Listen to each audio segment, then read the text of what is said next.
The Little House. Once upon a time, there was a little house way out in the country. She was a pretty little house, and she was strong and well built. The man who built her so well said, "This little house shall never be sold for gold or silver, and she will live to see our great-great-grandchildren's great-great-grandchildren living in her." The little house was very happy as she sat on the hill and watched the countryside around her. She watched the sun rise in the morning, and she watched the sun set in the evening. Day followed day, each one a little different from the one before, but the little house stayed just the same. In the nights, she watched the moon grow from a thin new moon to a full new moon, then back again to a thin old moon. And when there was no moon, she watched the stars. Way off in the distance, she could see the lights of the city. The little house was curious about the city and wondered what it would be like to live there. Time passed quickly for the little house as she watched the countryside slowly change with the seasons. In the spring, when the days grew longer and the sun warmer, she waited for the first robin to return from the south. She watched the grass turn green. She watched the buds on the trees swell and the apple trees burst into blossom. She watched the children playing in the brook. In the long summer days, she sat in the sun and watched the trees cover themselves with leaves and the white daisies cover the hill. She watched the gardens grow, and she watched the apples turn red and ripen. She watched the children swimming in the pool. In the fall, when the days grew shorter and the nights colder, she watched the first frost turn the leaves to bright yellow and orange and red. She watched the harvest gathered and the apples picked. She watched the children going back to school. In the winter, when the nights were long and the days short, and the countryside covered with snow, she watched the children coasting and skating. Year followed year. The apple tree grew old, and new ones were planted. The children grew up and went away to the city. And now at night, the lights of the city seemed brighter and closer. One day, the little house was surprised to see a horseless carriage coming down the winding country road. Pretty soon, there were more of them on the road, and fewer carriages pulled by horses. Pretty soon along came some surveyors and surveyed a line in front of the little house. Pretty soon along came a steam shovel and dug a road through the hill covered with daisies. Then some trucks came and dumped big stones on the road. Then some trucks with little stones. And then some trucks with tar and sand.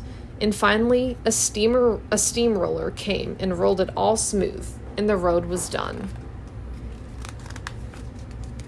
Now the little house watched the trucks and automobiles going back and forth to the city. Gasoline stations, roadside stands, and small houses followed the new road. Everyone and everything moved much faster now than before. More roads were made, and the countryside was divided into lots. More houses and bigger houses, apartment houses and tenement houses, schools, stores, and garages spread over the land and crowded around the little house. No one wanted to live in her and take care of her anymore. She couldn't be sold for gold or silver, so she just stayed there and watched.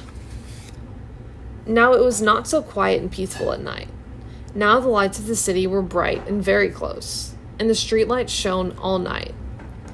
This must be living in the city, thought the little house, and she didn't know whether she liked it or not. She missed the field of daisies and the apple trees dancing in the moonlight. Pretty soon, there were trolley cars going back and forth in front of the little house. They went back and forth all day and part of the night. Everyone seemed to be very busy, and everyone seemed to be in a hurry. Pretty soon, there was an elevated train going back and forth above the little house. The air was filled with dust and smoke, and the noise was so loud that it shook the little house. Now she couldn't tell when spring came, or summer or fall, or winter. It all seemed about the same. Pretty soon there was a subway going back and forth underneath the little house. She couldn't see it, but she could feel and hear it. People were moving faster and faster. No one noticed the little house anymore. They hurried by without a glance. Pretty soon they tore down the apartment houses and tenement houses around the little house and started digging big cellars, one on each side. The steam shovels dug down 3 stories on one side and 4 stories on the other side. Pretty soon, they started building up.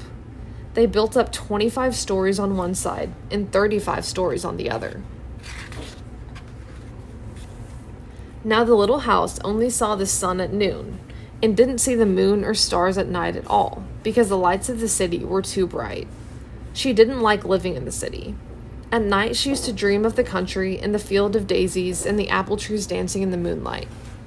The little house was very sad and lonely. Her paint was cracked and dirty. Her windows were broken and her shutters hung crookedly. She looked shabby, though she was just as good a house as ever underneath. Then one fine morning in spring, along came the great-great-granddaughter of the man who built the little house so well. She saw this shabby little house, but she didn't hurry by. There was something about the little house that made her stop and look again. She said to her husband, "That little house looks just like the little house my grandmother lived in when she was a little girl. Only that little house was way out in the country on a hill, covered with daisies and apple trees growing around."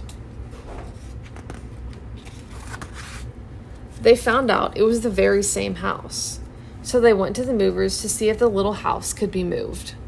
The movers looked the little house all over and said, "Sure, this house is as good as ever. She's built so well, we can move her anywhere." So they jacked up the little house and put her on wheels. Traffic was held up for hours as they slowly moved her out of the city. At first, the little house was frightened, but after she got used to it, she rather liked it. They rolled along the big road, and they rolled along the little roads, until they were way out in the country. When the little house saw the green grass and heard the birds singing, she didn't feel sad anymore. They went along and along, but they couldn't seem to find just the right place. They tried the little house here, and they tried her there. Finally, they saw a little hill in the middle of a field, and apple trees growing around. "There," said the great-great-granddaughter, "that's just the place." "Yes, it is," said the little house to herself. A cellar was dug on top of the hill, and slowly they moved the house from the road to the hill. The windows and shutters were fixed, and once again they painted her a lovely shade of pink. As the little house settled down on her new foundation, she smiled happily. Once again she could watch the sun and moon and stars. Once again, she could watch spring and summer and fall and winter come and go. Once again, she was lived in and taken care of. Never again would she be curious about the city. Never again would she want to live there. The stars twinkled above her. A new moon was coming up. It was spring, and all was quiet and peaceful in the country.